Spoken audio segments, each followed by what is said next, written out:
Monday. Hope you had a great weekend as we head into fall.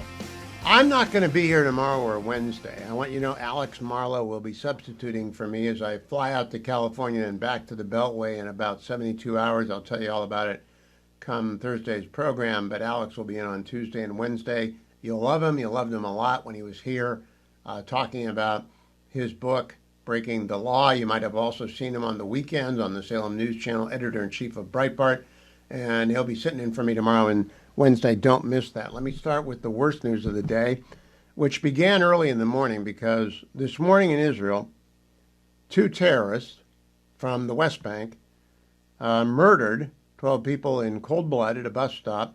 They seriously wounded 12 others, 6 of whom may be fighting for their lives. I've not seen an update on that. At around 10 a.m. Israel time, which you put it in the middle of the night here.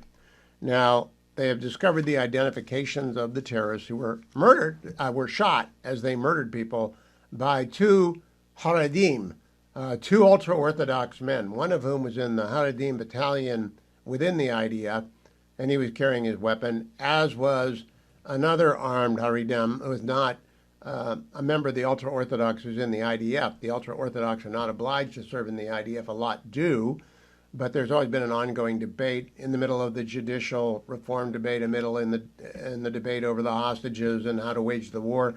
There's been a debate about whether or not enough of the ultra-Orthodox are serving in the IDF. Not my country, not my debate.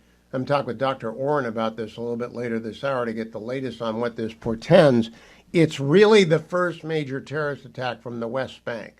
And they use something called the Carlo, which is a machine gun that can be, I think, manufactured in the West Bank in the small garages of the West Bank. The IDF has discovered and sealed off the 2 villages from which the terrorists came. No doubt their homes will be taken down, the homes of their families will be taken down, and any other leads that come from that investigation will be pursued. Tragically, the terrorists are still going in Gaza. A bunch of them came out of a hole in the middle of the night, and they attacked a tank that had just come back from a patrol outside of Gaza City. They killed 3 IDF warriors, Sergeant Yuri Lamed, Sergeant Amit Regev, and Sergeant Gadi Kotal, C-O-T-A-L, aged 20, 19, and 20. One other person, the commander of the tank, has been injured. No update on that individual, although a later event says 4 soldiers were killed, so perhaps they're just withholding the name. Meanwhile, the Prime Minister of Israel, Benjamin Netanyahu, made an announcement today that in the past 2 days, the Israeli Air Force has destroyed 50 towers in Gaza. Now, in Gaza City.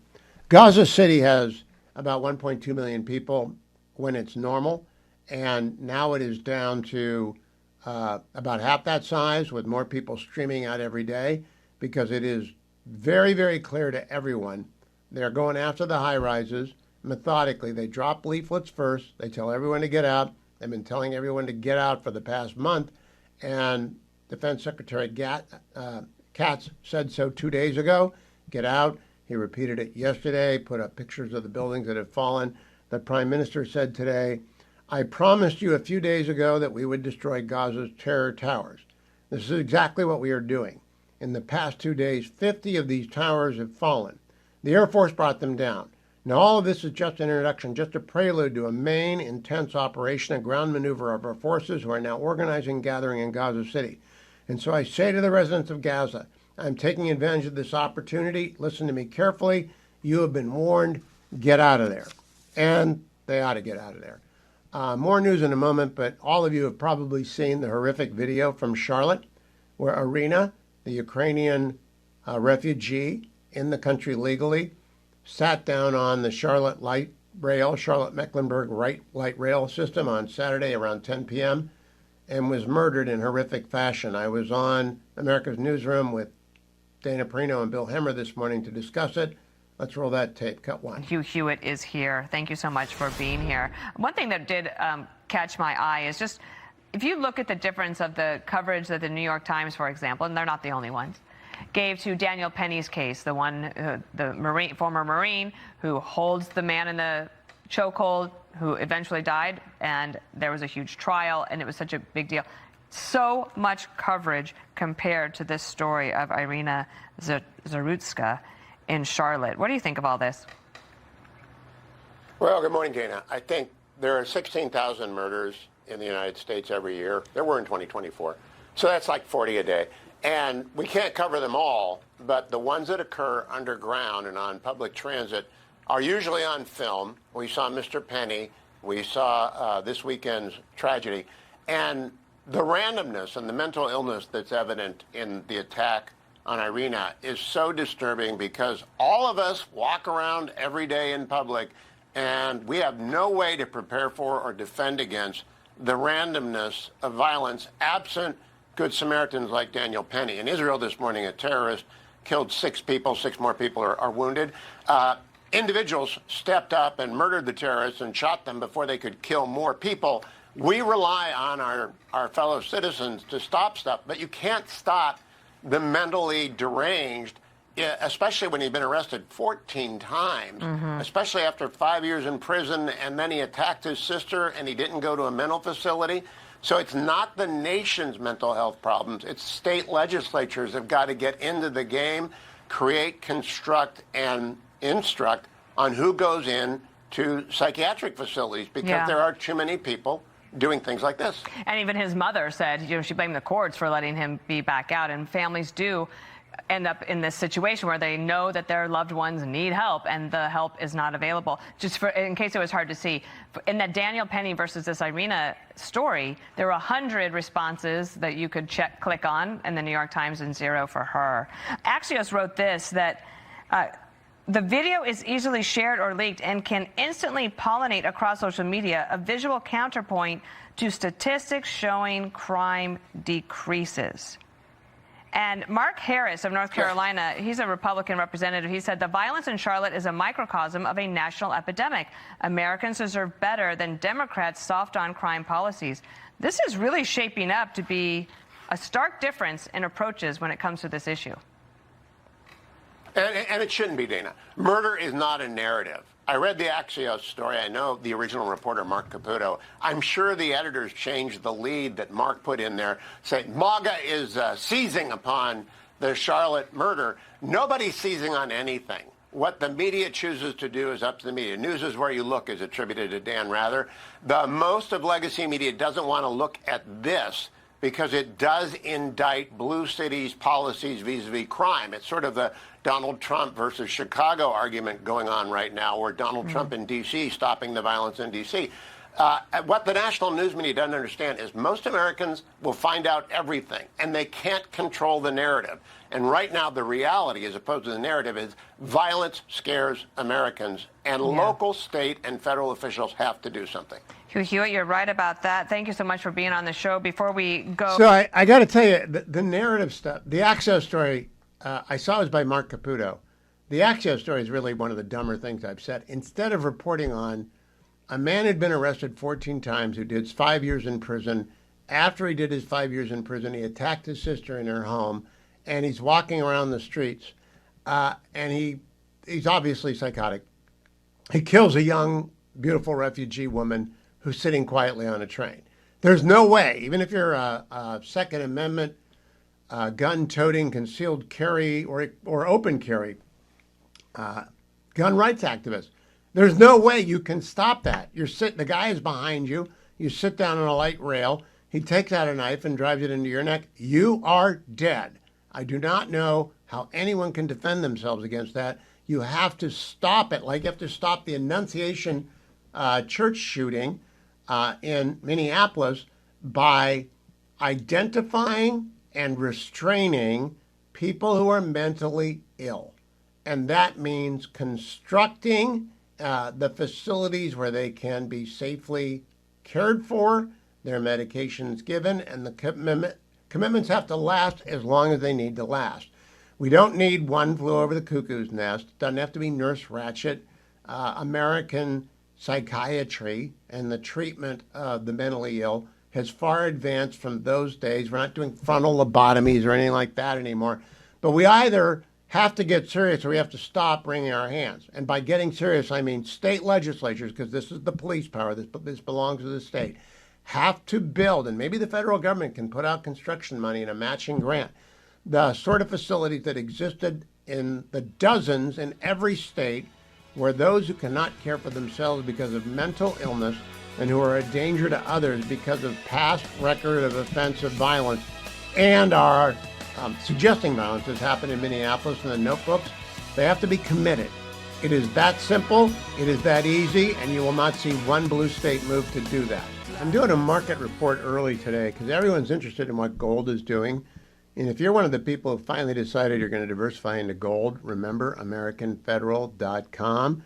Call Nick Grovich and his team at 800-221-7694. They sponsor a market report every day. I usually do it an hour, 2 or 3.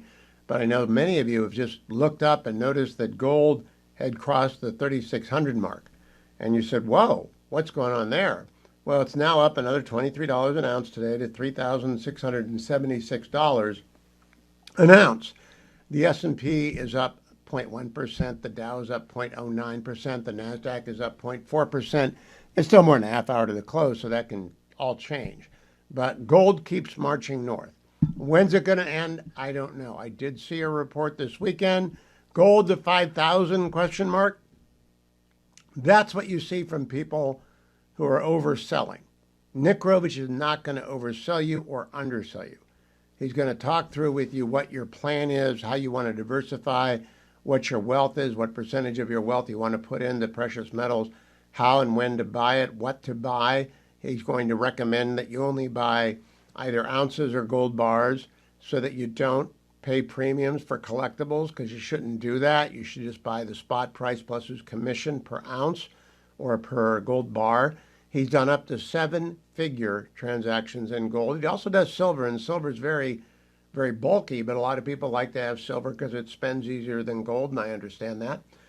Whatever it is you want to do in the precious metal space, whether you want to expand an existing collection, some of you want to sell it because you think $3,676 an ounce is as high as it's ever going to go, or you've been buying it since it was $500 an ounce and you decided time to cash into dollars that will decline in value. You do whatever you want to do. I'm not selling any of my gold, and I've been buying it for years. Buy it from Nick. I would encourage you to do the same. 800-221-7694. 800-221-7694. Now, over at the Hill, there is no news on whether or not the Republicans have reached for the nuclear option, as Majority Leader Thune said he would be doing today or tomorrow on this program last week. Senator Tom Cotton, who is the chair of the Republican conference in the Senate, making him one of the leading Republicans, will be along next hour to talk to us about where we are in the move to change the rules to get the confirmations achieved. But I did notice over at the Hill, they are trying to make an offer to Chuck Schumer that will squarely put the onus for a shutdown, which looms, onto Senator Schumer's back. Now, Senator Thune and the Republicans do not want to shut down the government. They will do a CR if that's necessary for 45 days to finish the appropriations process, but they do not want to shut down the government. And therefore, they've made this special offer to Chuck Schumer, 45 days, take it or leave it. I expect Schumer's going to turn it down because he realizes he's going to get primaried by AOC and he's going to lose. And he's going to lose because he is really without direction. He's without charisma. He's without a message. All he does is obstruct appointees, and nobody really knows about that except the people being obstructed and people who listen to the Hugh Hewitt show and other good, serious media shows, that he's got 300 appointees stacked up, not allowing them to have votes. So the Republicans are going to change the rule to end that, but they don't want to shut down the government. Two distinct issues. They do want to change the rules to allow nominees to go up or down after they're out of committee, other than judicial nominees, by putting them in batching them and putting them all into one vote. If they come out of committee, and it makes sense, not a big radical change, but it will screw up Chuck Schumer's grandstanding on that. I hope that happens. So next, we are waiting upon results from France. It appears that the Prime Minister has lost the vote of confidence.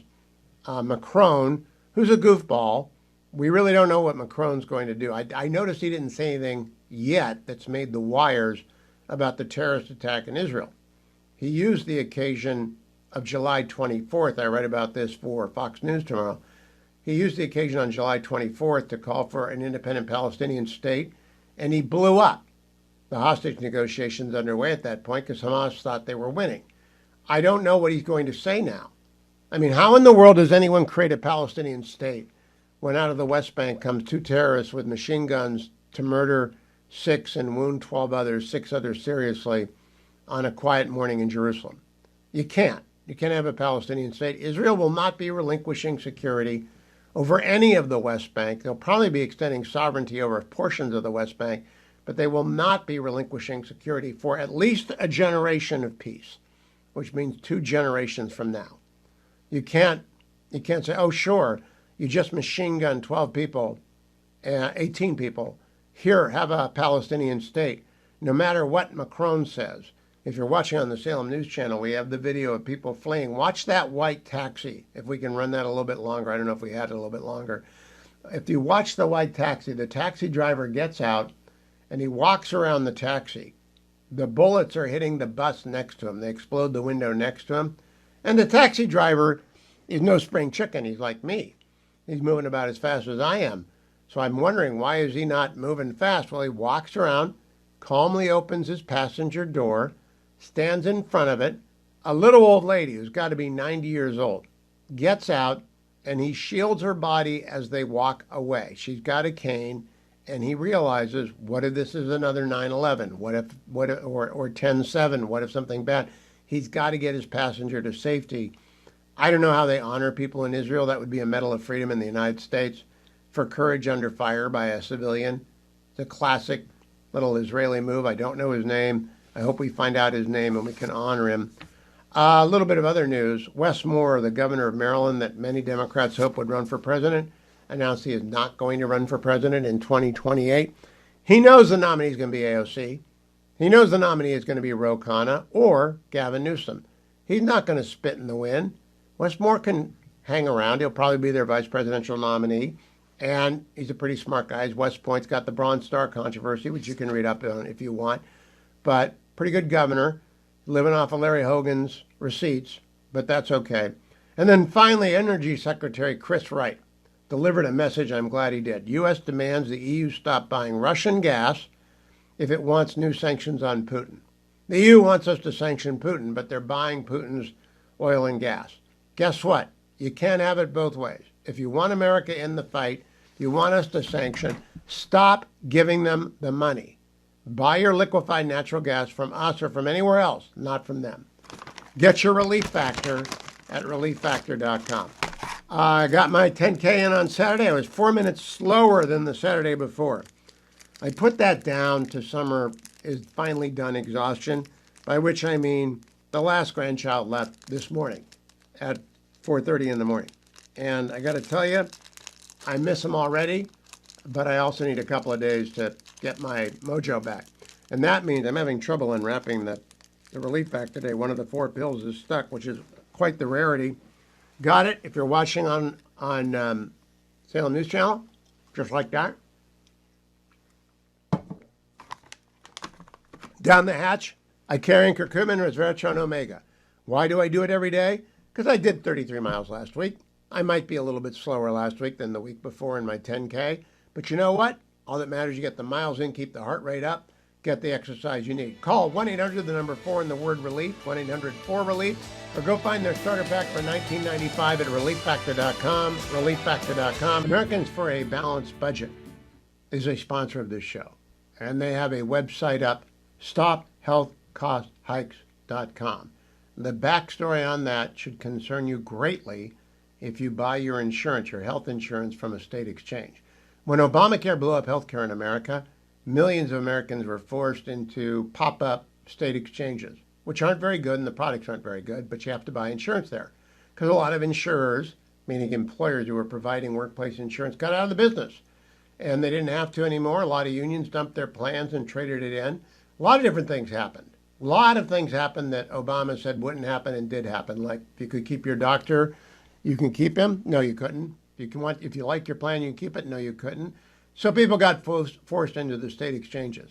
Now, Americans for a Balanced Budget started StopHealthCostHikes.com in order to advocate for extending the tax credits which were offered as a sop to people who were forced into the healthcare exchanges. Because when they got in there, they got whacked by price hikes that they were not used to. So they got tax credits. Those tax credits were not included in the one big beautiful bill, largely on the assumption, I believe, that Democrats would come along and pass them along with Republicans when either a CR or the annual appropriations came through. That has not yet happened. So you have to get on board. If you get your insurance through the health exchanges, head to StopHealthCostHikes.com. StopHealthCostHikes.com. Tell your congressmen and senators you want those tax credits extended. Speaking of the Senate, Senator John Thune, moments ago in the well of the Senate, cut number 16. Mr. President, 8 months of petty partisanship is long enough. This Senate has cast more votes up to this point than any Senate going back to the 1980s. We have been in more hours than any Senate going back a couple of decades. This historic obstruction ends now. Democrats have destroyed Senate precedent, and we're going to fix it. Fix it and ensure that in the future, duly elected presidents of both parties are able to get their teams in place without unnecessary delay so that they can fulfill their responsibilities to the American people. I'm very glad to hear that. I'll get more details from Senator Thune coming up. Meanwhile, President Trump was over at the actually he was talking about the Department of Education, but he was at the Museum of the Bible today talking about Americans' traditional religious liberties and how we ought never to apologize for it. Cut number 5. America has always been a nation that believes in the power of prayer, and we will never apologize for our faith, ever, ever, never, never. We will never surrender our God-given rights. We will defend our liberties, our values, our sovereignty, and we will defend our freedom. And with the help of amazing faith communities across the land, so many are represented with us today, we will truly make this the golden age of America. That's what we're doing. We're in a golden age. We're at the very beginning of a golden age. So much progress has been made in the last 8 months. Progress like nobody's ever seen before. They're writing about it. They're actually saying it. They've never seen anything like what's happened in the last 8 months. And together we will make our country greater, stronger, more united, and more faithful than ever before. I think he's right, by the way. I've never seen a new president get as much done in as little time as I have Donald Trump. I've been doing this on air since 1990. I've been involved in politics since 1976. I've seen a lot of good things get done. I have not seen this many good things get done in 8 months ever. Good on you, Donald Trump, and the Republican Senate and the Republican House. Let me talk to you about another sponsor of mine, Consumer Cellular, because I don't want you to waste your money.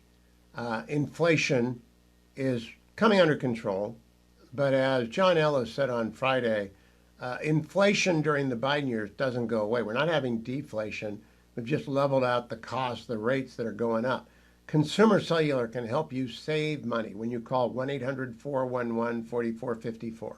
1-800-411-4454. Remember my code, Hugh25, because when you use my code, Hugh25, they'll give you $5 off your first 5 monthly invoices. So you might switch over to Consumer Cellular. I think you will. And if you use the code Hugh25, you save $5 a month for 5 consecutive months. And if you're 50 years or older, and that's who the main pitch is to, 50 people who are 50 or older, you can get 2 unlimited data lines for $60 a month. Two numbers. Keep your phone, keep your number, drop your bill a lot. Call and find out today, 1-800-411-4454, or head to consumercellular.com/Hugh, consumercellular.com/Hugh, My code is Hugh25. If you've been listening to the show or watching it on the Salem News Channel from the top, you know, I was on Fox, America's Newsroom this morning talking to Dana Perino about the tragedy, the murder of Irina Zarutska on the Charlotte-Mecklenburg light rail line on Saturday. President Trump addressed that briefly today in remarks at the Museum of the Bible in Washington, D.C., cut number 6. I just give my love and hope to the family of the young woman who was stabbed this morning or last night in Charlotte by a madman, a lunatic. Just got up and started. It's right on the tape. Not really watchable because it's so horrible, but just viciously stabbed. She's just sitting there. So they're evil people. We have to be able to handle that. If we don't handle that, we don't have a country. Now, the immediate reaction by the mayor of Charlotte was to try and not release the tape and not have any details about the rate of crime on the Charlotte light rail line. And it's cover-up. It's a blue city in a red state, and it's cover-up. I don't know how bad the Charlotte light rail line is. I know I don't take the metro in D.C. unless I absolutely have to. I never take it in L.A., never.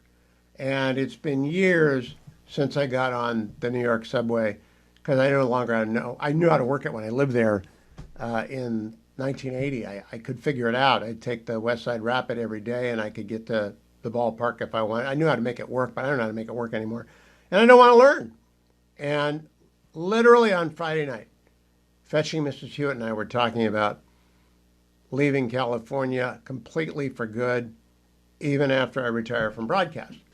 And I've always thought I would go back to California and teach full-time at Chapman Law School, where I'm a tenured member of the faculty under an arrangement that I can teach any semester I want to. And I usually teach every other year so that every student who goes through Chapman, if they want to wait, they can have an originalist as a con law professor. And I teach con law and I teach the First and 14th Amendment. I've been doing it since 1996, and I'm pretty good at it. I don't mind saying so myself. And if you look at the reviews from the kids, not only do they pass the bar, they like the course. Because I know this stuff cold. And I don't try and teach them Crim Pro, which I don't know, and I do not try and teach them the rule against perpetuities because I can't remember. But I love teaching Chapman students, and we've just been, since we opened in 1996 for 30 years, it's been getting better and better and better and better. Because wonderful facility, wonderful professors, great place to learn the law, great place it used to be to practice the law.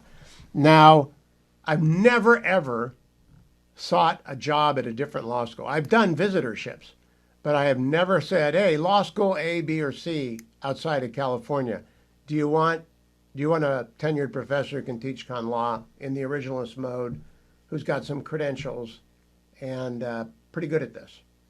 I've never gone looking because I never thought I'd do anything except teach at Chapman and teach until, I got one colleague who's 80 years old, and a lot of law professors. There are 9,000 law professors full-time in the United States. And it's like a bell curve, all right? So most of them are between 45 and 55, and then 30% are on either side of that bell curve. And most people quit by the time they're 75 or 80. It depends on your health and how good you are. People gently nudge you aside. They start suggesting you teach other courses if you're not good in one of the core courses. But if your kids are passing the bar and the school is doing well and students sign up for your courses, then they're going to leave you alone no matter how old you are. So if you're a dean of a law school out there in a red state that is south of the Mason-Dixon line, because we started playing around with where would we move to?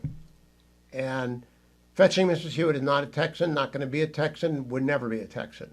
She's a California girl, so she can't be a Texan. It's like we only know one person who's pulled that off. And it's like a dog cat, Carl. Carl's a dog cat because he lived in California his whole life and he moved to Texas and now he's wearing a 6-shooter and he says, whoopee-I-I-A all the time. So I just don't think that'd work. So we got down to Tennessee or North Carolina because Florida is not going to work. Bugs. If you marry a Californian that grew up in California in the glory years, the 50s, 60s, 70s, even the 80s, and even the 90s, right through the end of Pete Wilson and the After Effect. I mean, it's been going downhill since Gray Davis. Arnold briefly arrested it, and then he had a glass jaw. Gavin came along. It's been a nightmare after 8 more years of Jerry Brown and billions of dollars. It's just so frustrating to live there that she actually said, well, what about Arizona? And we talked about Arizona. Campbell lives in Arizona. I'm not sure I could be in the same state with Campbell. And then started talking about Tennessee. And she has a good friend who lives in Chattanooga. I got a lot of friends who live in Nashville, but I don't really want to move to Nashville. That's kind of a hip place. One of my kids said, what about Franklin? Franklin is on everybody's lips. I said, no, that's like a country and western sing-along all night long. But I do know Knoxville, but Schroeder's there. So we started talking about North Carolina. And my in-laws, or my son's in-laws, live there. And my brother spends summers there up in the mountains. And that's basically when we're not going to be there anyway. No one wants to be in the South in the summer. But I'm just going to say, if you're the dean of a law school and you want me to come and teach at your school, and it's a red school, maybe Alabama. I don't know if there's a law school on the coast. I really don't know if I can go to an SEC state.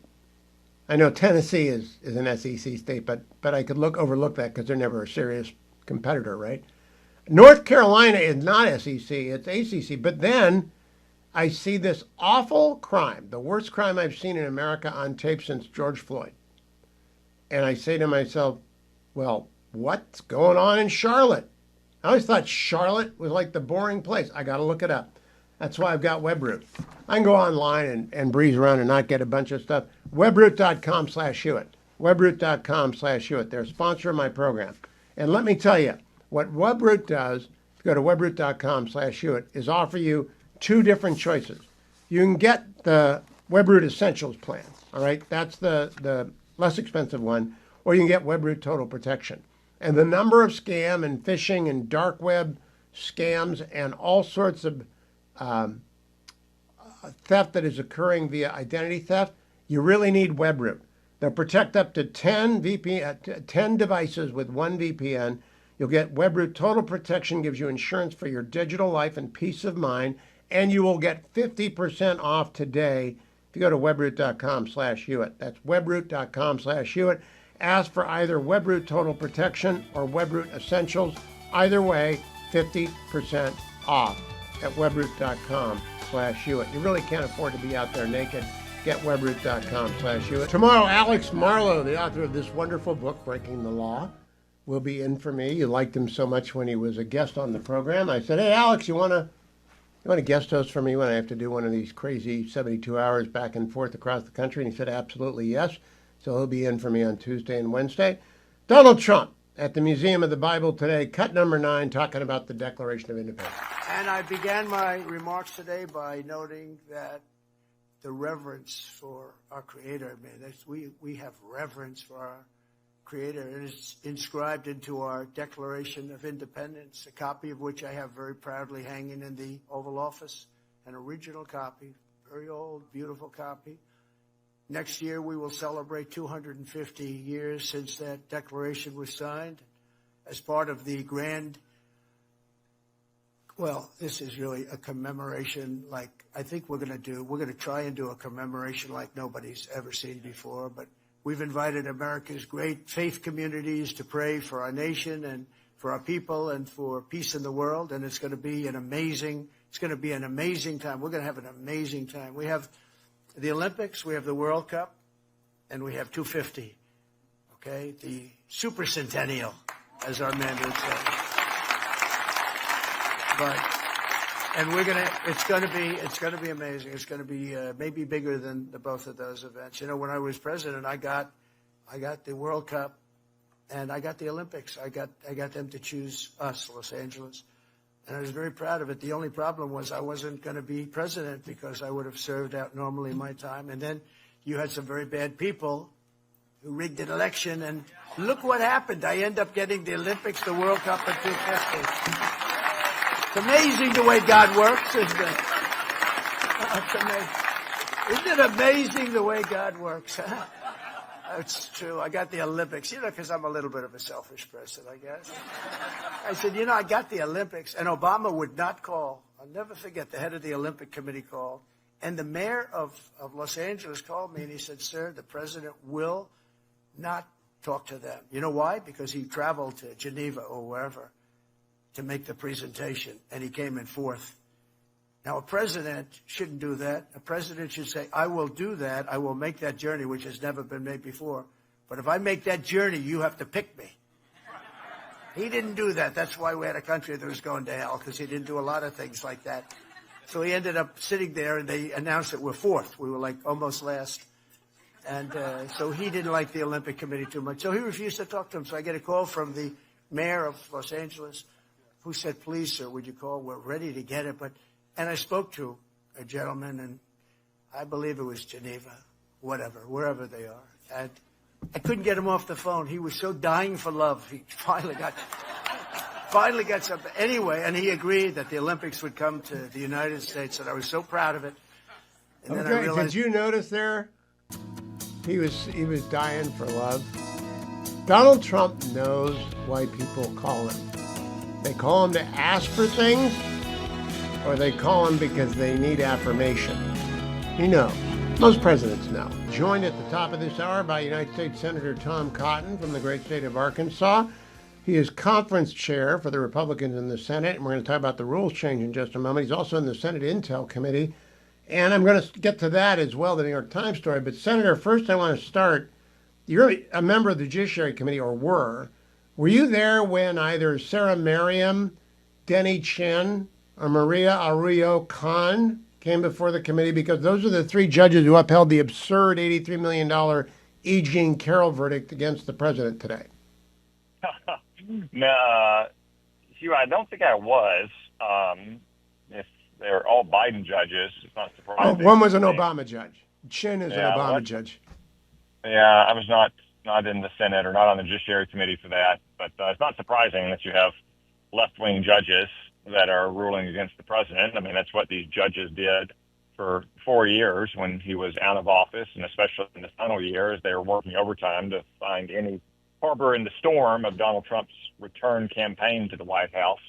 I would expect the president will keep fighting it again. You know, like so many of the claims against him was manufactured, and if I recall, it may have even been time barred in some ways, except for novel legal theories that maybe should have never seen the inside of a courtroom.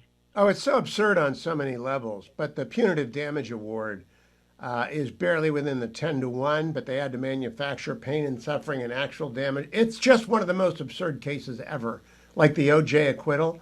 And everybody knows it's absurd, but these three judges went per curiam, so no one had to sign it. I hope it gets slammed 8-1. That's the most we can hope for, I think, from the Supremes. Second question, Senator. New York Times ran a story about SEAL Team 6. It could be completely fabricated. I don't know. But anyone who helped make it should go to jail. What do you do in a situation like that? Do you prosecute, or do you just let it go? Well, Hugh, as you say, it could be completely fabricated. And I don't want to confirm or deny any details in that report. But let's say, for the sake of argument, that it has some accurate reporting in there.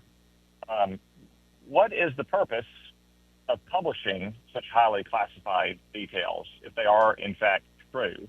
Hurt the United States. It's now, 6 years on? And Yep. Presumably, again, if you take it at face value and you assume for the sake of argument that it has some accurate reporting, it would seem that maybe North Korea didn't even know about this. And why would it be published right now? Why would malefactors, if it is in fact accurate in any way, come to the New York Times and publish it now?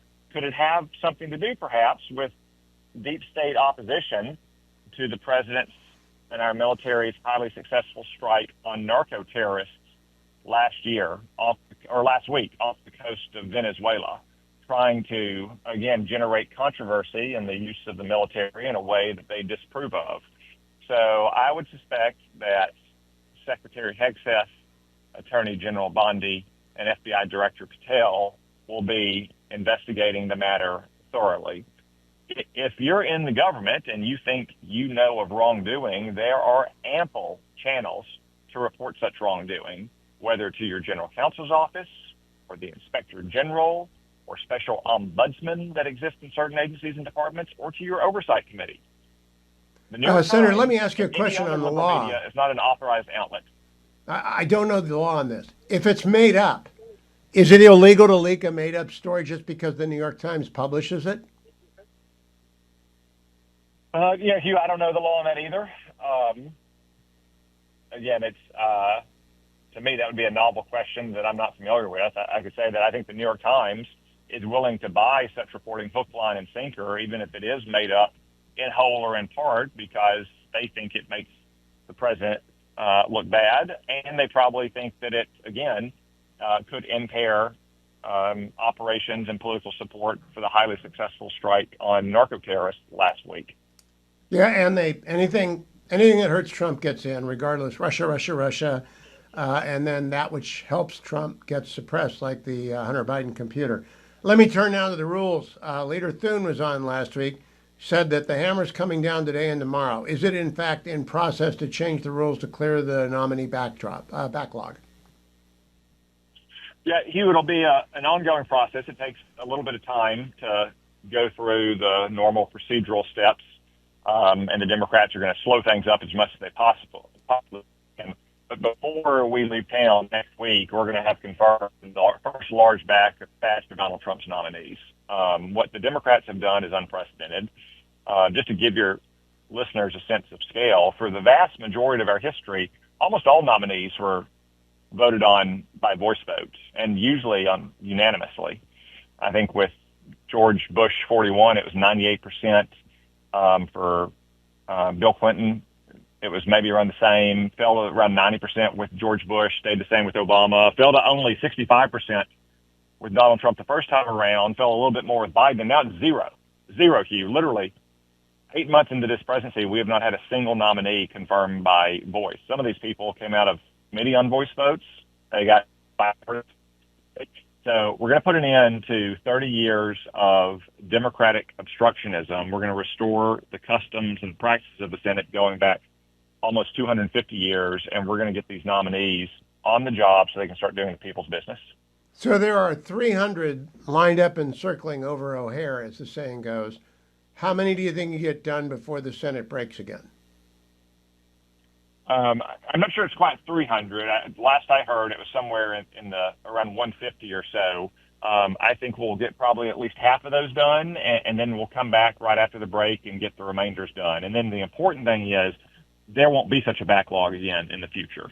In the future, we'll dedicate, say a couple days each month to confirming all the nominees at once and moving out smartly on that. So we won't be in a situation again against any break when we're home visiting with our constituents, whether it's Thanksgiving or Christmas or Easter or what have you, in which the Democrats have held Donald Trump's nominees hostage. Now, you are not the whip, so you don't have to do the vote counts, but you do run the conference, and I assume that they talked about this at conference. Will any Republicans vote? Because I guess my 300 number comes from the number confirmed plus the number in line.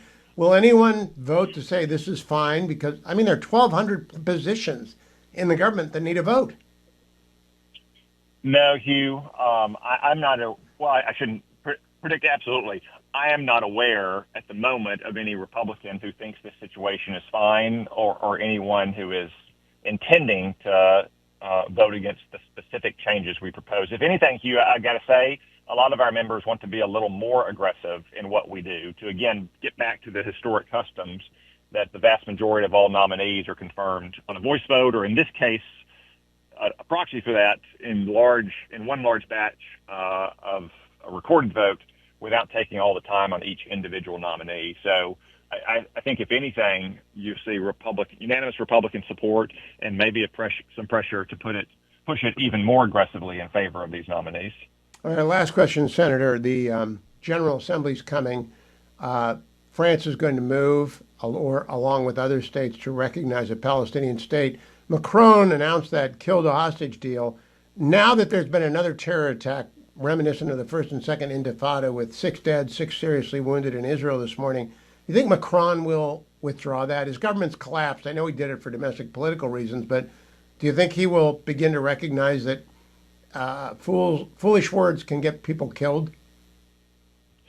regrettably, no, Hugh. I think Emmanuel Macron and other center-left leaders in Europe are just as likely to plow ahead even faster in the collapse of his government. He's doing it in part because of, as you say, the domestic political problems he's got that has led to his government collapse, in addition to the fact that, just to be blunt about it, most of these countries in Europe now have many more Muslim voters than they do Jewish voters. And when you combine the left-wing party's reliance on Muslim voters and radical left-wingers of the type we have a few of here in America, then they're not going to be great friends of Israel, either now or in the future, in all likelihood. Now, Senator, last question. You've been around a long time in the House and the Senate, maybe 14 years. I can't quite remember how long, but the Democrats seem to have imploded. They've gone off the rails. You ran against Mark Pryor, who was not crazy. He was a liberal, but he wasn't crazy. Have you concluded the Democratic Party is way off the rails? Well, I think the far left wing definitely has the whip hand. You'll hear from Democrats in the Senate, probably less so in the House, that they don't agree with Bernie Sanders or Alexandria Ocasio-Cortez or Comrade Mamdani up in New York. But then when it comes time to vote, they vote in lockstep because they're scared of their far left-wing base. It's also, their donors, the people that give money to their campaigns, are maybe even farther to the left than their ordinary activists and voters. And they're just scared to death of the kind of retribution they might face from the far left if they show an inkling of independence. I just cannot imagine anyone voting for a Democrat in this cycle. Senator Tom Cotton, Republican of Arkansas. Thank you, Senator.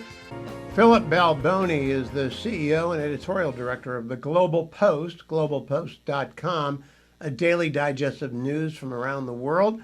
I remind everyone it's absolutely free for students and teachers who want to take advantage of this wonderful resource. Good day, Philip. Tell us about elections in Norway today. What's on the line and who is favored? Hello, Hugh. Great to see you. So Norway is a very important country, actually, for a couple of reasons. One, Europe depends on Norway for much of its oil and gas, now that Russia is no longer providing those resources because of the sanctions. Number two reason is Norway has the largest sovereign wealth fund in the world at almost $2 trillion. It's amazingly big. A lot of that is seeded by oil and gas and their other investments. So they have an election today, and it's going to be close. The government's a stable government. There are a few important issues. One of those has to do with Israel, actually. So that sovereign wealth fund I mentioned is supposed to make ethical investments. I guess you could widely interpret what that means, but one of the things has to do with investments in Israel, and that's become controversial. They increased a lot even after October 7 and the Hamas attack, by 2/3 actually, and that got people riled up. The Prime Minister, Mr. Jonas Storr, has reduced those, but it's still a factor in this election. He runs the Labour Party. They are the leading party right now, but not by a great deal. So we'll see how this turns out tomorrow. The Conservative Party and its allies on the right side of the spectrum certainly have a chance of taking power. Now, Philip, Norway is part of NATO, and that makes us an ally of the United States to whom defense we are pledged. But it seems increasingly as though Israel has become a split in the alliance because Macron is going to represent a Palestinian state. Norway already has, for the benefit. I learned that from the Global Post today. Right. Yeah. And I wonder are there any Jews in Norway at all, or does Norway have the same influx of migrants from the Middle East that, say, Sweden has experienced over the last 10 years?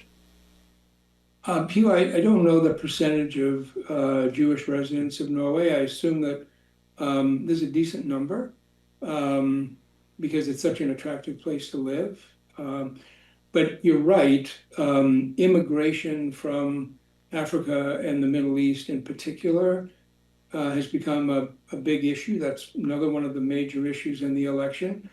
It's true all over Europe, of course. I mean, there's nary a country where immigration is not a big factor.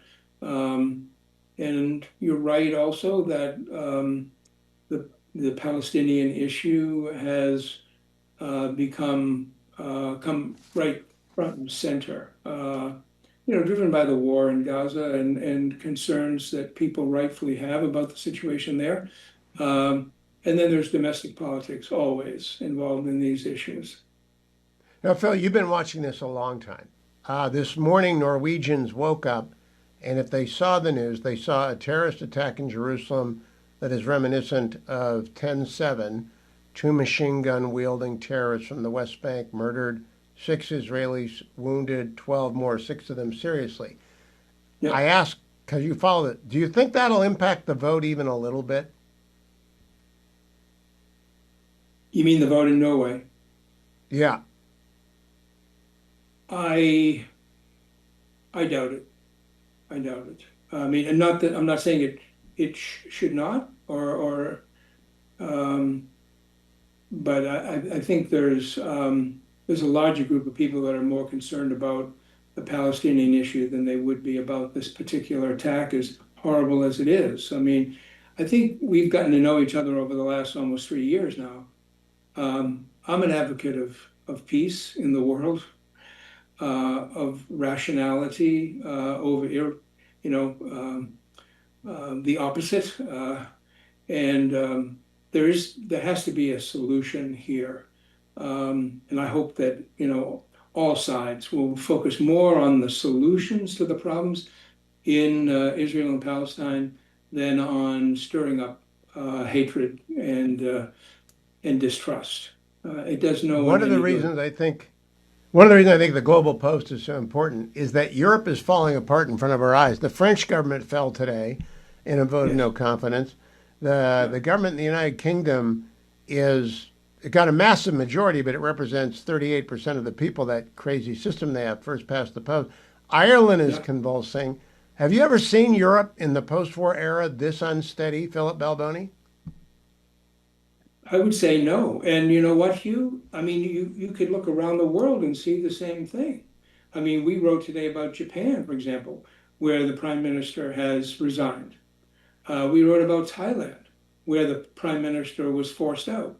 Now, the issues in all these places are different, but the commonality is the instability that is spreading in the world. I've said this before. I'm not happy to say it. I think the world is more unstable today than maybe at any time since, the post-World War I period or right around that time.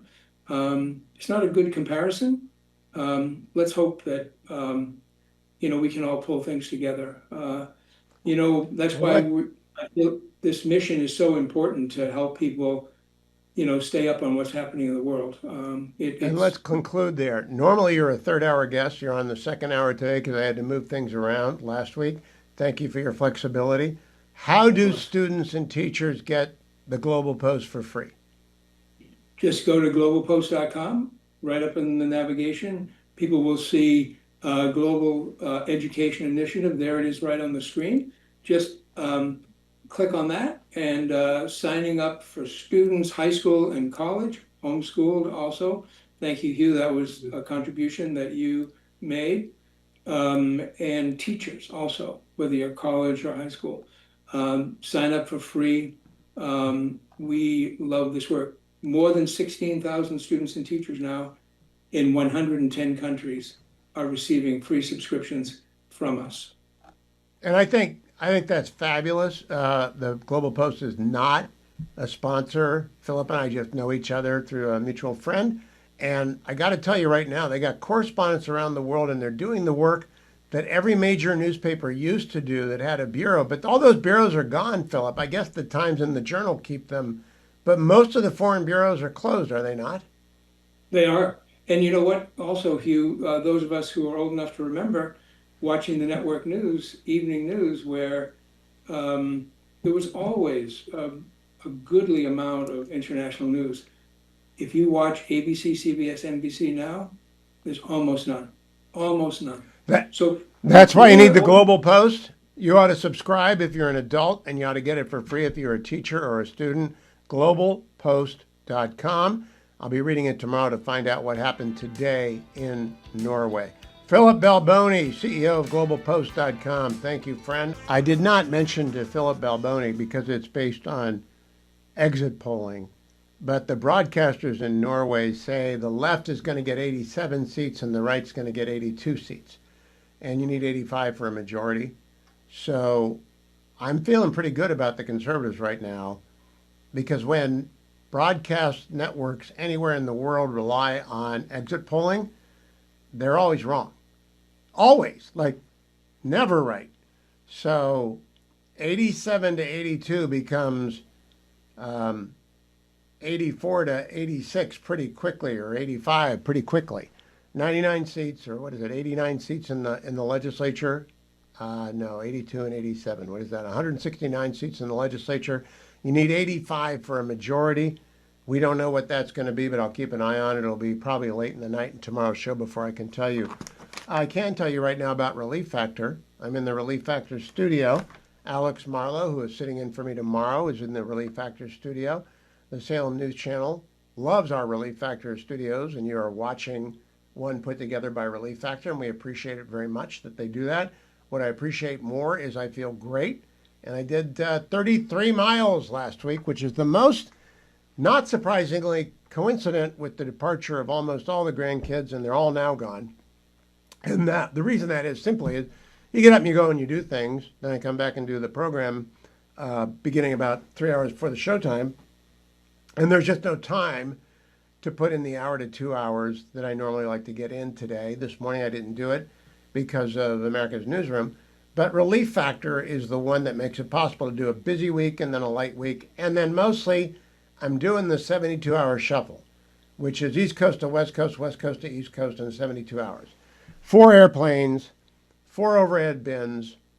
It's, the dreaded overhead bin. I've been telling you forever. It's where more people strain their backs or whatever, because we all go with roll-ons, right? We all just travel as light as possible. I'm down to actually a backpack, and that's all I need. And I'm there for 2 days, so I'm back in the Beltway on Thursday. And I just want you to know that the ability to bring you the program depends upon my mobility as a person and the availability of studios. Both of those are Relief Factor. But the reason you really want to try it, and call 1-800, the number 4 and the word relief, or go to their website and find the starter pack for $19.95. You can also ask for that when you call 1-800-4RELIEF. $19.95, 3-week starter pack.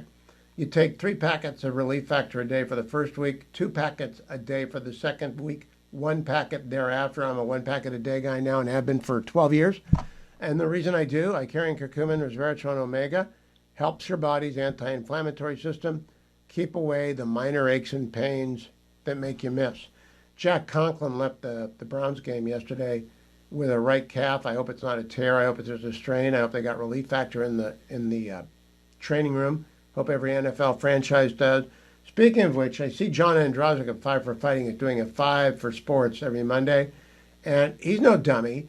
I do too. During football season, Doug Lesmerises is here for Friday Football Forecast, and then for Monday Mood Check, who's miserable and who's feeling magical. And Doug will be along in the third hour to do that for us.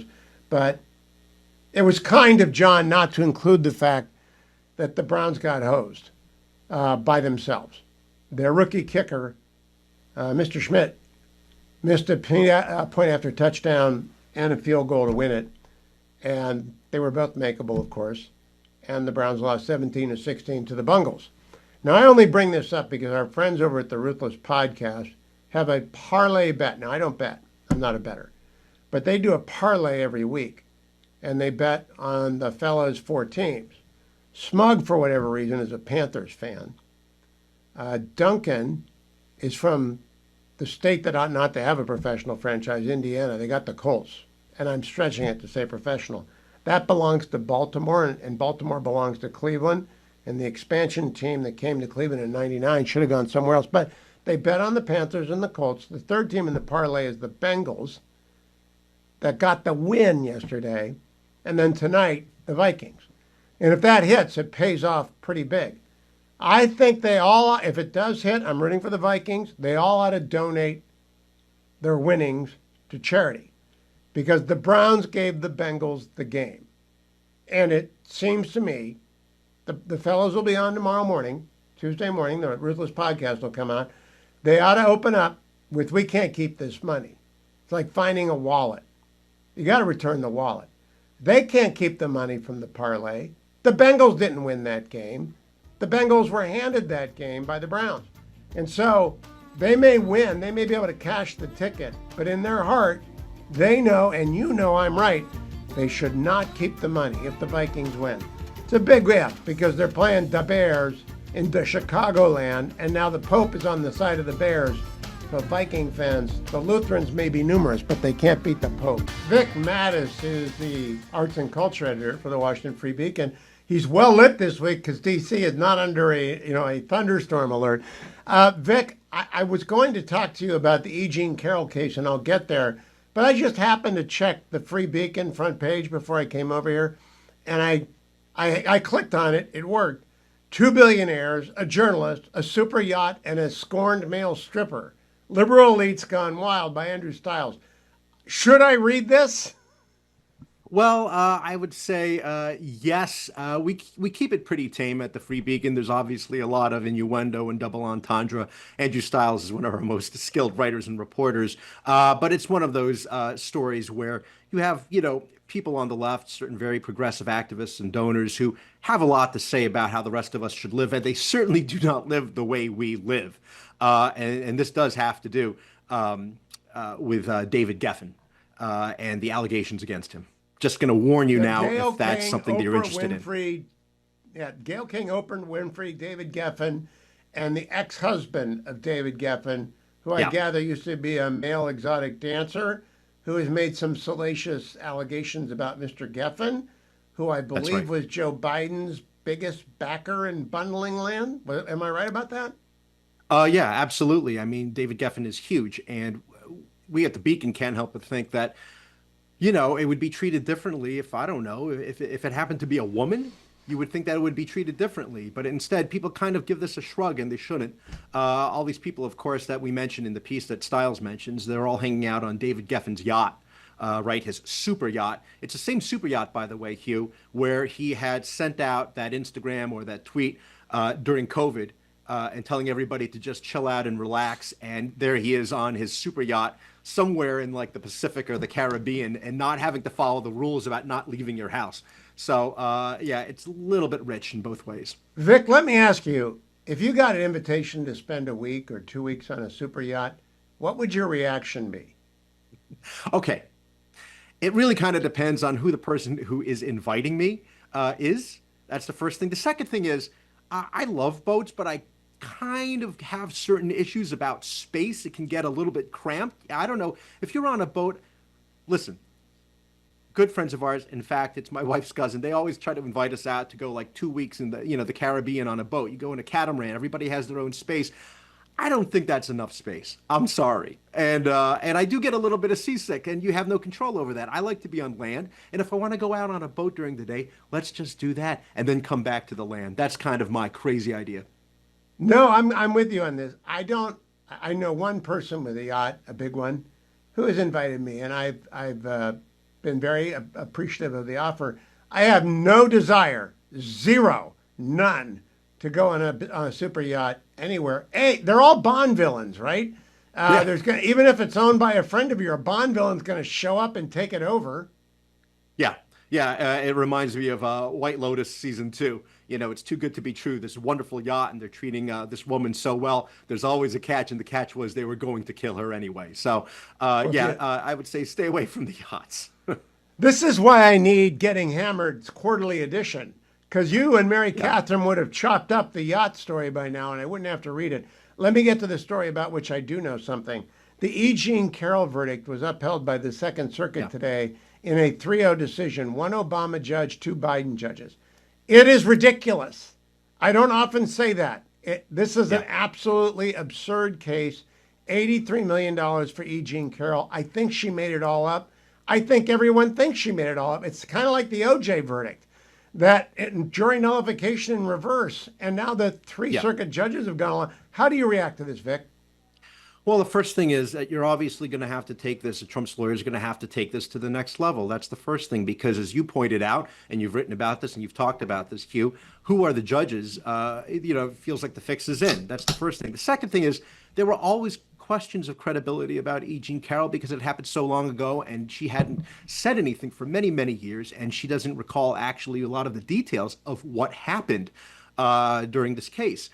Nevertheless, you're dealing with a movement and a political party, and liberals I'm talking about, and progressives, who they like to flip-flop between believe all women, don't believe all women. And if it has to do with Trump, believe all women. If it has to do with Clinton or Biden or anybody else, then they go the other direction. Even initially, if you remember with Jeffrey Epstein, there was a lot of work being done behind the scenes to denigrate these women who are coming out as accusers of him. And so they just want to have it both ways. And here we are again. I am kind of surprised because Trump has been on a little bit of a winning streak when it comes to many of these lawsuits.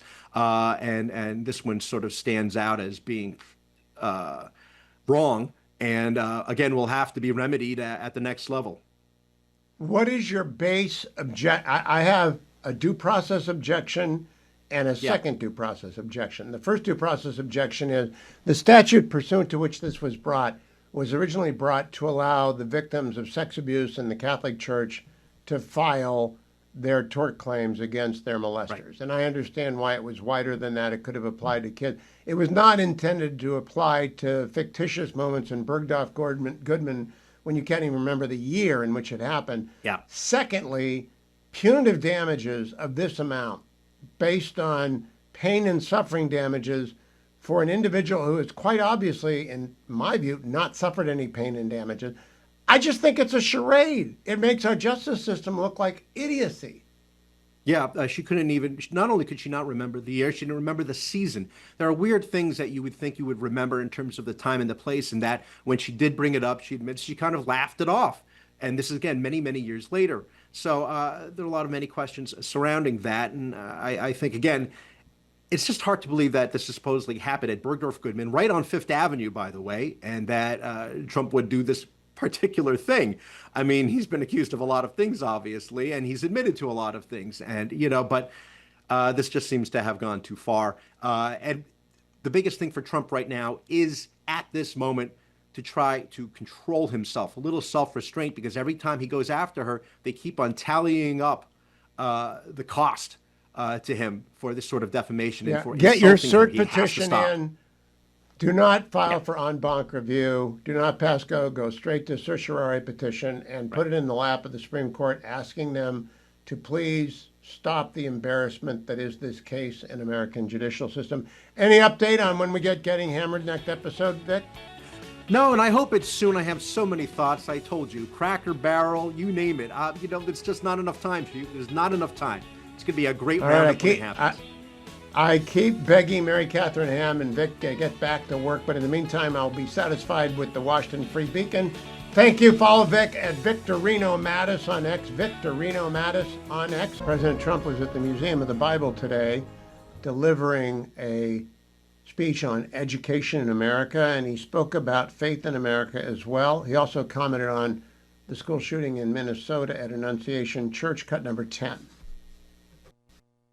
In recent years, we've seen far too many violent attacks perpetrated against Americans of faith, beautiful Americans of faith, including in our schools and places of worship. And you know about it more than I do. 2 weeks ago in Minneapolis, a demonic killer shot 21 people and murdered the two precious children at a Catholic school. Can you believe that?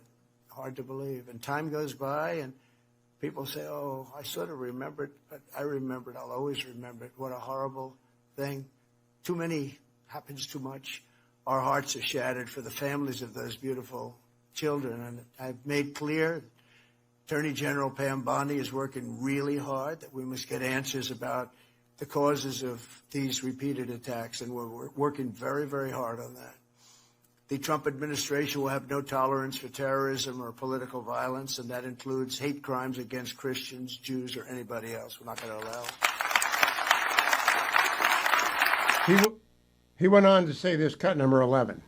But America was founded on faith, as we know, and I've been saying it for a long time. And when faith gets weaker, our country seems to get weaker. When faith gets stronger, as it is right now, we're having a very good period of time. After some rough years, good things happen for our country. It's amazing the way it seems to work that way. And under the Trump administration, we're defending our rights and restoring our identity as a nation under God. We are one nation under God, and we always will be. One more cut from this speech, cut number 12, the president on Tim Kaine's lapse in memory about basic Virginia and American history, cut number 12. The need for this commission has never been more clear than it was last week when the ineffectual senator from Virginia, a man named Tim Kaine, stated that the notion our rights come from our Creator is, quote, extremely troubling to him. Very troubling, isn't it troubling? Isn't it terrible, though? How he would say something like that, and advocated really by a totalitarian regime. This is what they say. But as everyone in this room understands, it is tyrants who are denying our rights and the rights that come from God. And it's this Declaration of Independence that proclaims we're endowed by our Creator with the right to life, liberty, and the pursuit of happiness. The senator from Virginia should be ashamed of himself for many things. He did get hammered because, in fact, he ought to know. He represents Thomas Jefferson's state. I'm sure he's been to Monticello. I'm sure he's read the Declaration. But did he really? He's a lawyer, I think. I think Tim Kaine's a lawyer as well. I'm surprised the president didn't mention he beat Tim Kaine in the 2016 election. He was Hillary Clinton's running mate. They're not doing so good in the running mate department at all, are they? Kamala Harris, Tim Kaine, and Tim Walz. They're really coming up short in the VP selection process.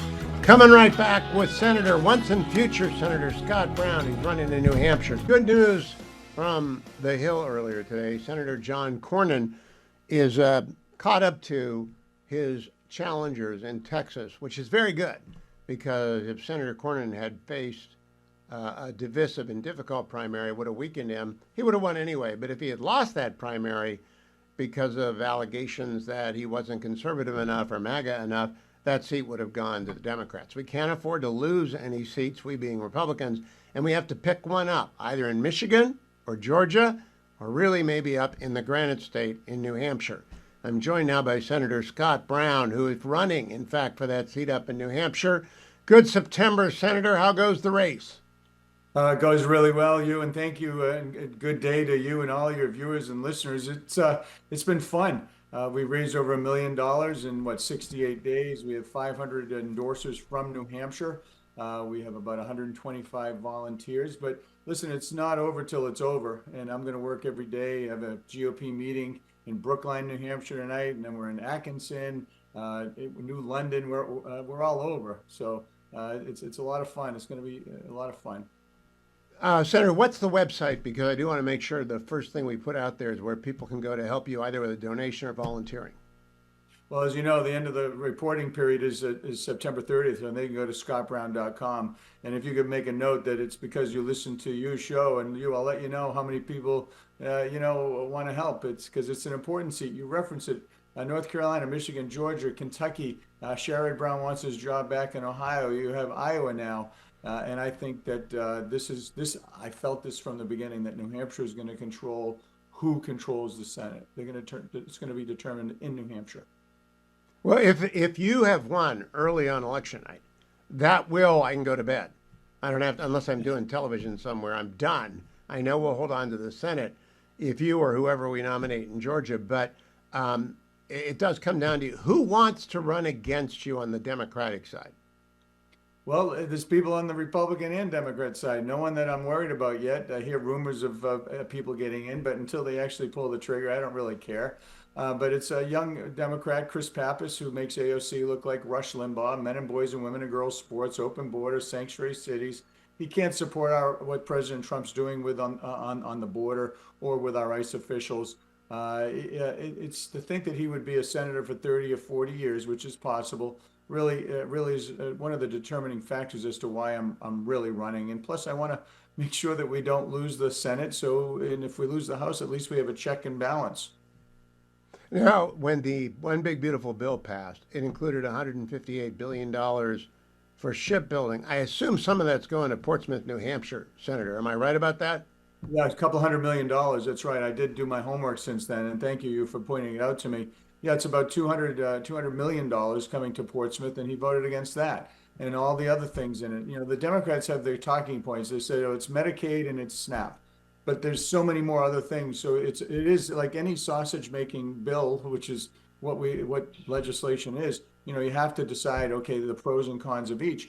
And as you know more than anybody, you have to have a mechanism, you have to have a vehicle to get into, to be passed. Because once you do that, you can go in and make changes. So if Medicaid or SNAP is your issue, you can fight for it. You can go back at it when you're doing the next budget, when you're working on any type of other bill. You can tax something and say, I want to fix this. But if you don't have that vehicle in there, they can't do anything. It's very, very difficult. You can do it through executive order probably, but we need more stability than that. And the tax cuts that would have expired, what is it, $4 trillion on American taxpayers? It's just kind of, it's something that I would have supported because it made sense for New Hampshire taxpayers. In 2024, Senator Brown, the two biggest issues were the economy and the border. President Trump has closed the border and ICE is doing its job. I want to find out what New Hampshire residents think about that.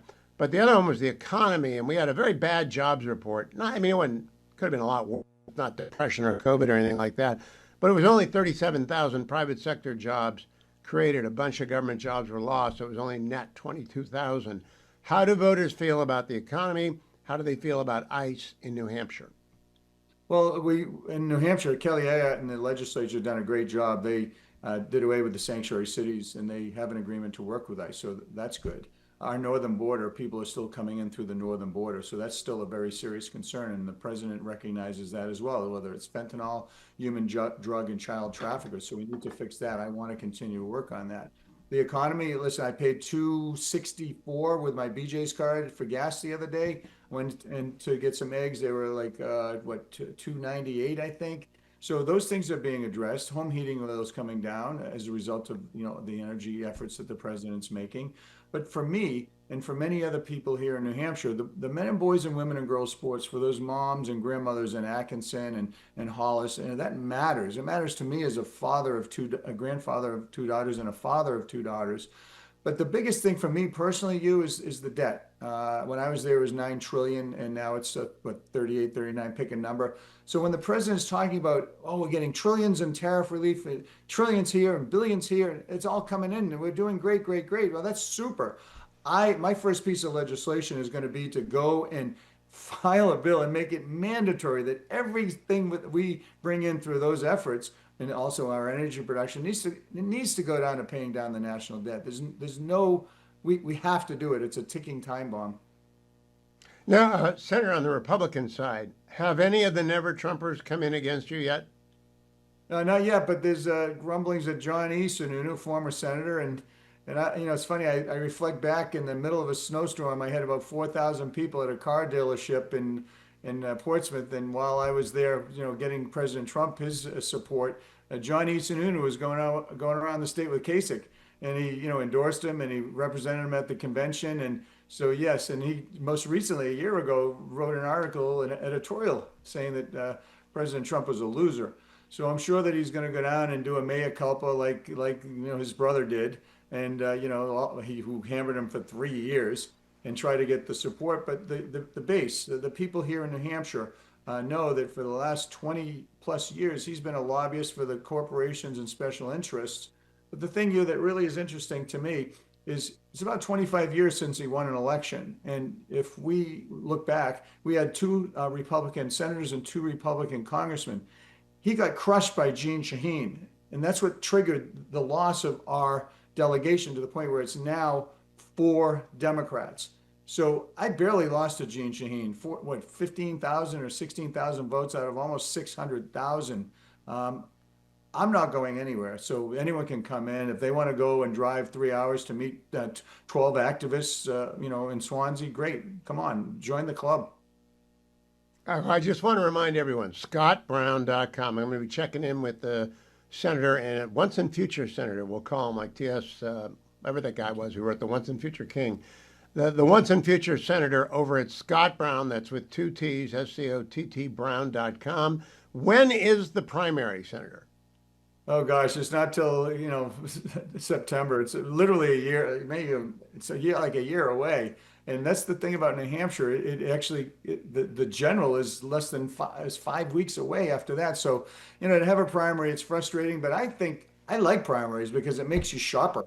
You have to go and you have to actually like tell people what you think and not just use sound bites. And once again, this young Democrat, he wants a promotion. I want a stronger America, and anyone who wants to come in and challenge me will have to explain, the things that we're here talking about. And I have a very good working knowledge on international relations because of the ambassadorship, the military issues that we're dealing with because of my almost 40 years in the military, and my federal and state experience in public office. So I'm not walking away from anything. I'm an underdog and always have been. And I kind of like this challenge. I think it's going to be Brown Pappas in November of next year, but we'll keep trying to get attention up there. Only so many people in New Hampshire, but everyone listening across the country, you can help out Scott Brown at scottbrown.com. Thank you, Senator. Talk to you in a few weeks. Well, listen, if I don't see you, obviously, make sure you come up here for the foliage. It's going to be beautiful. I already saw it as I was traveling around the state. It's already changing. So come on up, folks, and make a note that you've donated because of you, and we'll let them know how the progress is. Thank you. God bless. Thank you. Early fall in New Hampshire. All right, Relief Factor. I'm in the Relief Factor studio. Coming up, Bethany Mandel, but I want to tell you about Relief Factor. Before then, got my 10K in this Saturday. I think Scott Brown would kick my butt. I think he really would. That guy is a superb athlete. But I was 4 minutes slower than the Saturday before, and I just put it down to end of summer exhaustion. All the grandkids and kids have cleared out. Just the fetching Mrs. Hewitt and I were back to normal and already miss them. But when they're here, you don't get much time for exercise, and that's when you can sometimes end up with muscle aches and pains, but not if you're taking Relief Factor. 33 miles last week, pretty happy with that. I put it down to Relief Factor, which I take every day out for 12 years. No other supplements for more than 20 years. I recommend it to you strongly. Call 1-800, the number 4 in the word relief. You saw me if you're watching on the Salem News Channel. Take it in hour number 1. And I remind you in hours 2 and 3, you can order it for $19.95, 3-week starter pack at relieffactor.com. That's less than $1 a day at relieffactor.com. relieffactor.com. Bethany Mandel is one of the founders of the momwars.substack.com. Bethany, I have only been to Israel twice, and they're always amazing people, but today's terrible attack, 6 dead, 12 wounded, 6 of them are in critical condition.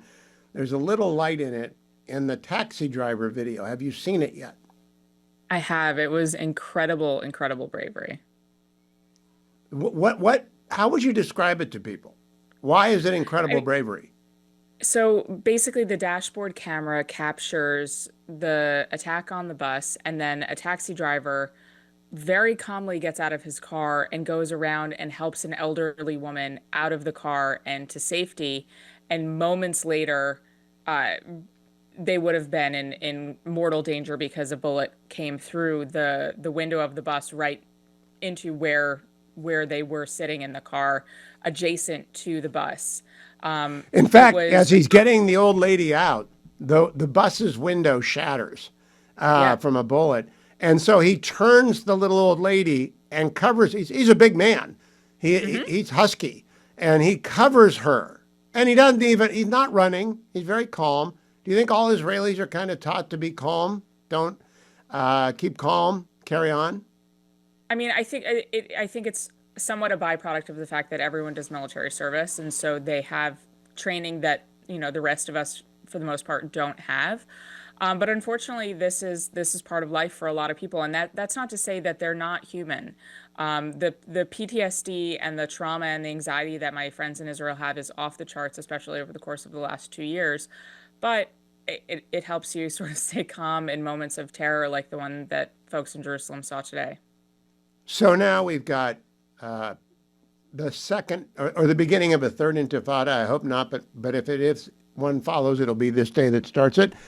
And we've got France's president and Britain's prime minister and Norway's prime minister calling for a Palestinian state. It will not happen in my lifetime. It will not happen in your lifetime. I doubt it will happen in your children's lifetime.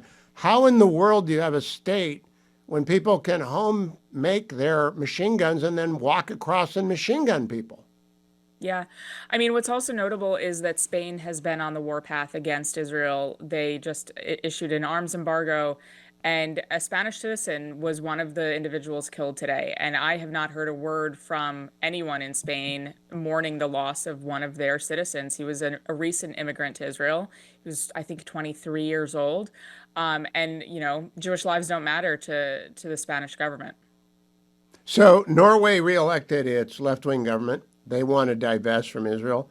So I asked a reporter earlier, my friend Philip Balboni, how many Jews were in Norway, and he didn't know. We looked it up. You know how many Jews are left? 1,200. And Haviv Rettig Gur last week did an event for, I guess, all the Jews in Norway, and he noted the reason the crowd's so small is you killed them all. And I really wonder, do you think Europe ought to be aware of that when they call for a Palestinian state, that there aren't any Jews to oppose them because they killed them all? Yeah, no, I mean, France made a declaration that they were, I think the meeting was about Palestinian state is going to be held on Rosh Hashanah. It's and the former spokesman for the Israeli government, his name is Elon Levy. He said it was a jerk move. That I'm paraphrasing his message. And my friend Lahav Laharkov, who writes at Jewish Insider, said it's not a jerk move. They knew exactly what they were doing, and it's intentional. They have a calendar on their desk. I think Americans who are making travel plans have to begin to take into account what our, quote, allies, close quote, are doing and not doing. Let me turn to domestic politics, Bethany. I'm going to give you a name, and I just want your reaction. E. Jean Carroll. Phone a friend? No, okay, phone a friend. She was the plaintiff who sued Donald Trump for allegedly assaulting her in Bergdorf Goodman. The Second Circuit today upheld the $83 million judgment. It's a farce. What? Everybody knows it's a farce. Of course and it the is. Second Circuit, an Obama judge and two Biden judges said, oh, that's fine, let it go. It's an absolute travesty. I don't know if you followed the case, did you? I mean, somewhat. All of this stuff was very radicalizing for me. The judicial state's decision to just try to disqualify Donald Trump because they were afraid that if he faced election, we would have what we have now, which is unfortunately for them, Donald Trump. But it was terrifying to watch as a citizen who said, like, I'm not a former president. If they can do that to him, they can do that to any of us. And they can disregard. I really was counting on the federal circuits to stop this nonsense. Mm-hmm. But the Second Circuit's not going to. Do you think the Supreme Court dare weigh in? Because they'll lose Justice Brown Jackson. They might not lose Kagan, though. This is so absurd. It really is an absurd case. I can't stress to people how outside of the norms of due process this case was.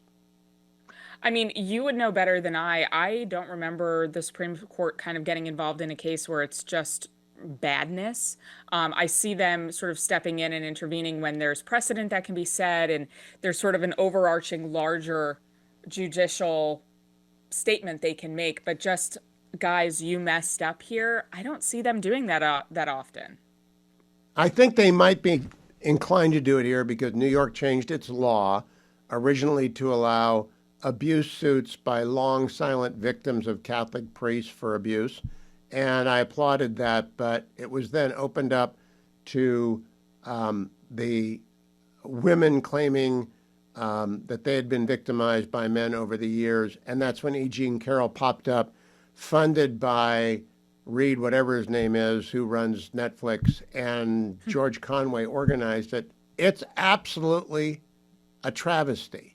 And I can't, by the way, good clue for the lawyers out there, it's a per curiam opinion.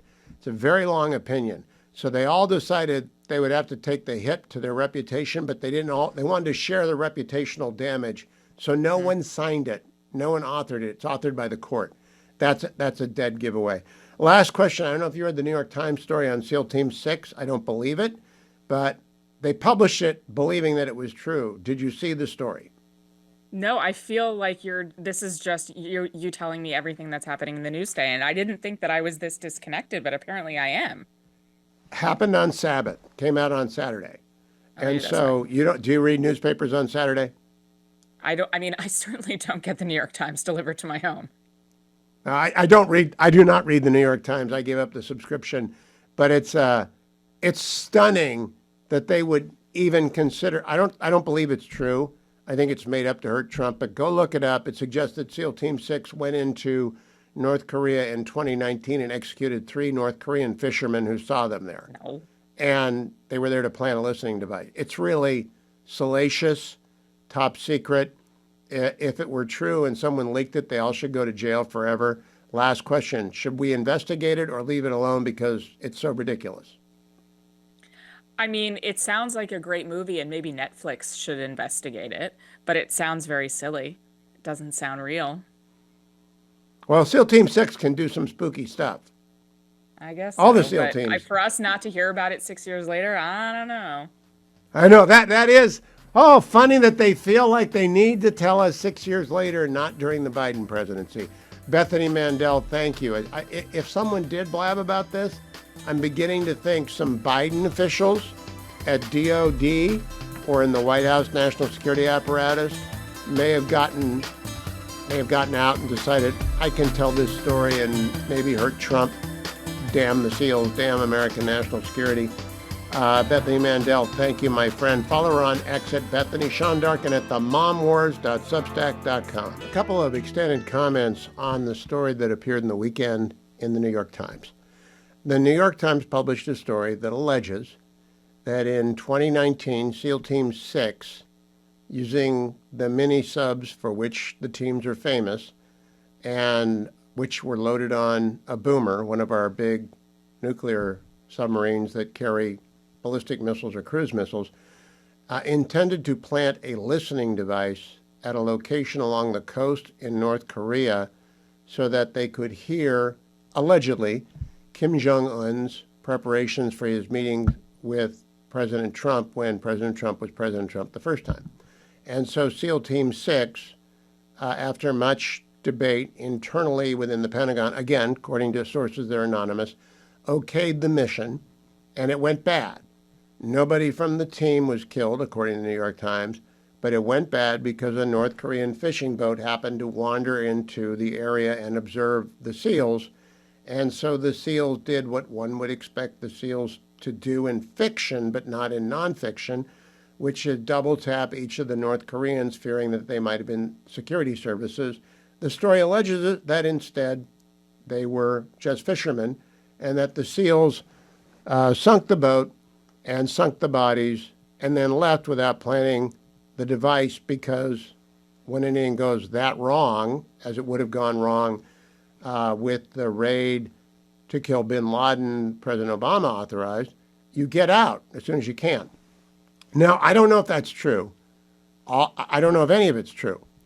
And I don't know what I believe from the New York Times, because they were deep into the Russia hoax, and they were deep into not letting us read about Hunter Biden's laptop. So they manage the news, and I'm not for managing the news. And I'm definitely not for publishing national security secrets. And that goes for Democrats and Republican presidents. I just don't believe we publish national security secrets to get them. I base that on having spent 6 years in the government. My first job in the executive branch, I've said this a few times, but we have some new affiliates, was as the special assistant to Attorney General William French Smith and then Ed Meese, reviewing the applications for warrants under the Foreign Intelligence Surveillance Act. And when I was read in, and I had so many compartments, I could have been an apartment complex. That's sensitive, compartmented information. Only certain people need to know certain things. And so we were doing domestic counterintelligence, so we were following. If you've seen the movie or the series The Americans, we were those guys. We weren't. I wasn't. We were the lawyers who were reading the warrants and preparing the applications for the wiretaps pursuant to the Foreign Intelligence Surveillance Act. The Bureau was the one that would bring over the warrant. And that's when my hair went white. because there's so much stuff going on in the country that you wouldn't believe. And there are lots of baddies running around the country, and we don't normally arrest them. We normally follow them to make sure that they are not operating with Americans to steal American secrets. And so we were, in those days, we still had a Cold War going on from 83 until 89. The people we were following around were mostly Soviets, East Germans, Cubans, and a few people from the Far East, and a few people from radical secular Arabs in those days. And we'd get 10 warrants a day. I mean, we did a lot of warrants. We had a lot of warranted surveillance of baddies. And if I'm old enough to remember Bullwinkle and Natasha and Boris. So it was really Natasha and Boris stuff. And if you saw The Americans, you know what I'm talking about. Deep cover people that were here for a long time. And we knew that. They knew that we knew sometimes. They fed us false information sometimes because there was a spy. There was a traitor in the FBI, uber Catholic guy, Opus Dei guy, Hansen, who told the Soviets everything we knew out of their embassy because we had a tunnel under their embassy, and that came out when he was tried. So they would, like whisper misinformation. Hello down there, you didn't hear me say that. That's what they would do. And so we had a ton, all sorts of stuff. But the stuff we did, I still can't talk about because there were 3 rules. If you leave an application on your desk, you'll be disciplined. Had to go in the skiff, had to go in the safe. If you take it home, you'll be fired because you can't leave the building. And if you tell anyone about it who's not read in, you'll be prosecuted. Those were 3 rules. Pretty easy to remember. Leave it on your desk, discipline. Take it home, fired. Tell anyone about it, prosecuted.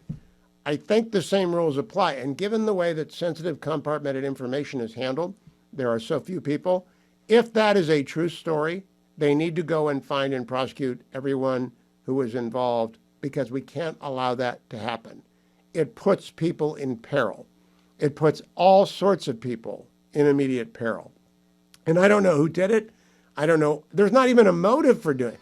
Can't hurt Donald Trump, can't hurt anybody. It's just sort of gossip of the worst sort. Enough of politics. Time for football. I promised you during football season we have Friday football forecast and we have Monday mood checks on the people who are both absolutely miserable and feeling magical. I do 75 segments, radio and television a week on this program. 75. 2 are devoted to football during the fall. On the Friday football forecast, Doug LeMarie, co-host of the Bill and Doug Show, available on iTunes, YouTube, Spotify, and the subscription service on Substack. He joins me on Friday to make some predictions and tell people to watch this or that. And on Monday, he's coming back to tell us who's miserable and who's feeling magical. It's the Monday mood check. But Doug, before we go there, welcome back. I loved Friday's show. I loved an email that you read from a father about why sports are wonderful. Do you happen to have that with you? I do, Hugh, and I do think the best thing about sports is how it binds us together, right? So I do. I think people appreciate this kind of thing. I'll try to run through it pretty quick for you here, right? So this is a father writing about his son, and he's an Ohio State football fan. My love of Ohio State has been a surreal journey. I've been a fan since the late 80s, watching and bonding with my dad. I thought I would continue this with my son. Unfortunately, my son is severely autistic and partially nonverbal. Because of his disabilities, I felt like I couldn't bond with him. It felt like his mind was permanently locked from me, and no matter how hard I tried, I couldn't find a key to gain access. However, every year my son would watch me put on my lucky Buckeye shirt, sit on my oversized beanbag chair, and cheer for Ohio State every Saturday of the season. He watched this ritual that I do for 7 seasons, but last year something happened. I noticed that when I put on my trusted lucky Buckeye shirt and plopped down on my beanbag, my son, unprompted, would come and lay next to me. During the course of the first few games, he would watch my face as much as he would watch the game on TV. I guess he figured out that if the team I liked did something good, I would smile and cheer. If they lost or did something bad, I would frown and pout. My son was perceptive enough to start to be happy and sad based on the game, learning what was good and bad. Then something magical happened. We started to get happy and sad at the same time. About the same thing. Based on my reactions, he learned what's good and bad football-wise during a game. After the Michigan game, we were both sad. Maybe he was sad because I was sad, or maybe he was sad because he liked the Buckeyes. It didn't matter. We were sad together. Fast forward to the sack and TD return in the Texas game, and my son and I both cheered. He used to look at me to see if he was having the right emotion, but not this time. He never once looked at me. He was excited about the game and the play. I've only heard my son say 7 words in his life. That play, I heard word number 8. He yelled, Buckeyes. It dawned on me right then that my son bonded with me. I couldn't unlock his mind, so he unlocked mine. He figured out that football and Ohio State was important to me and made it important to him. We now have football memories that will be with us forever.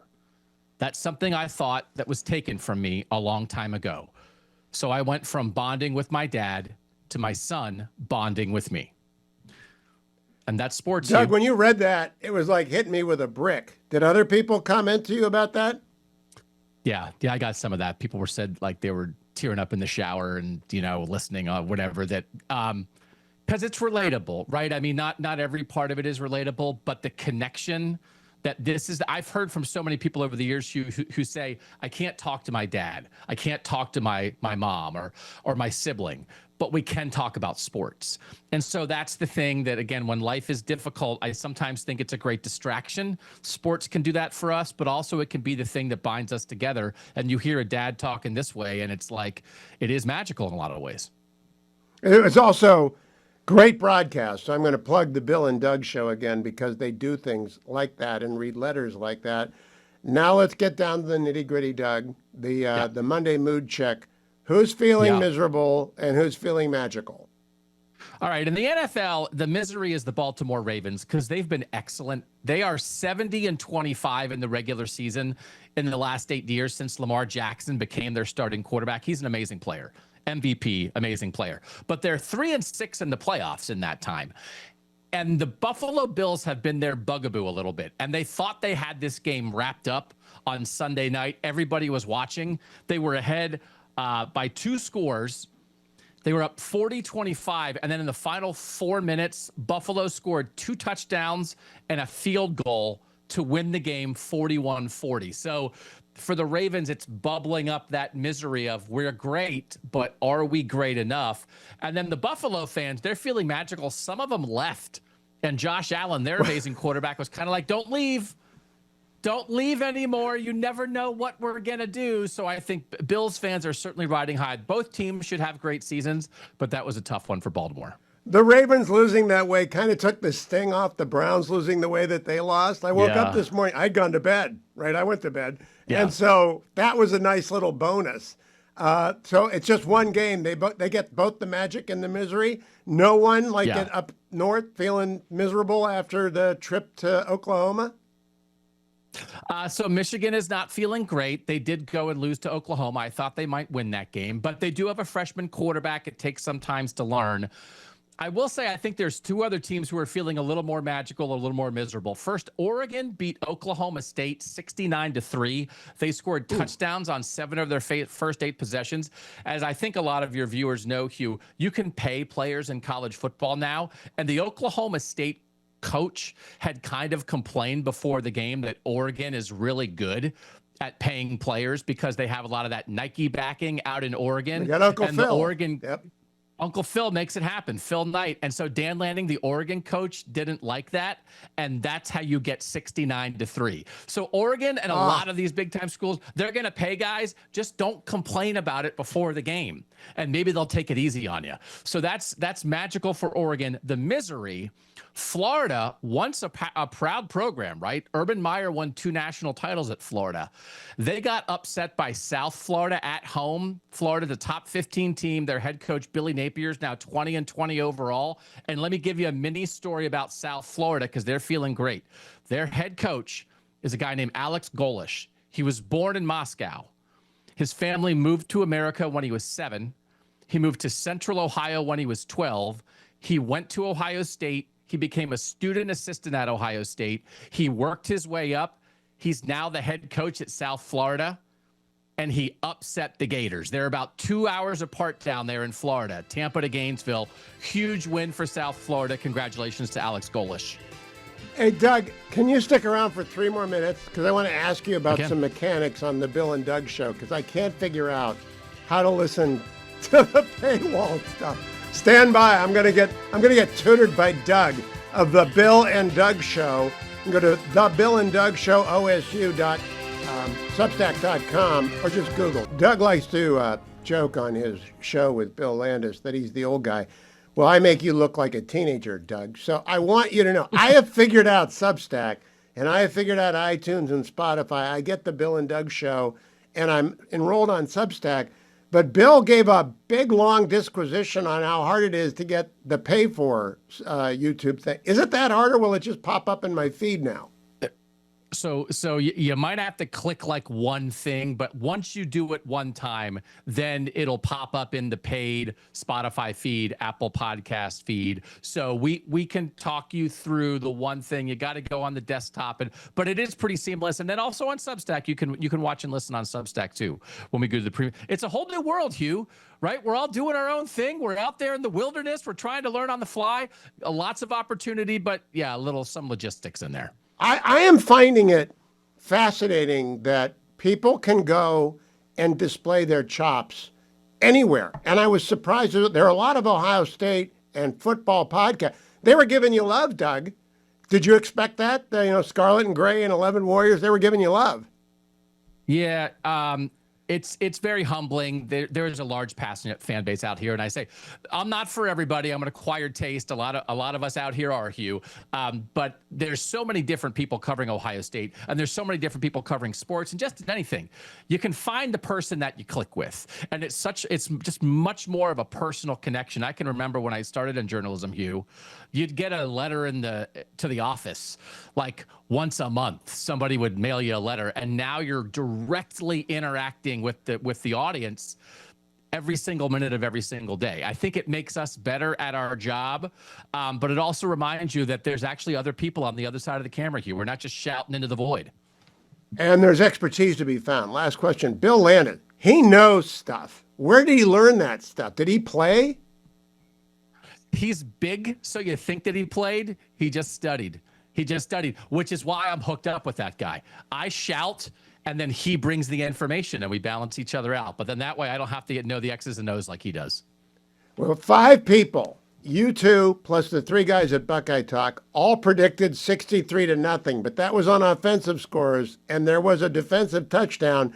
I don't think we'll ever see 5-0 again. Do you? No. I mean, it was a strange game for Ohio State to be playing Grambling State, which is a great historic program, but they were just kind of overmatched there. So I mean, lots of interesting stuff ahead now for Ohio State. Now you're going to get into the meat and potatoes of the season. And you should all head over to the Bill and Doug Show. It's on Substack, the Bill and Doug Show, osu.substack.com. Or go to iTunes, Spotify, just Google up the Bill and Doug Show, Ohio State football. But it's actually about all of football. And you'll hear from Doug on Friday about what to look forward to. Thank you, Doug Lesmerises. Follow Doug on X as well, at Doug Lesmerises. Follow Bill Landis at Bill Landis 25, I think. Not really sure I got that right, but you can find him. Thank you, Adam. Thank you, Harley. Thank you, Generalissimo and Doug. I'll be back on Thursday. Alex Marlowe in for me as I got to go to California and then back to the Beltway in 48 hours. Looking forward to it. Alex Marlowe tomorrow on the next Hugh Hewitt Show.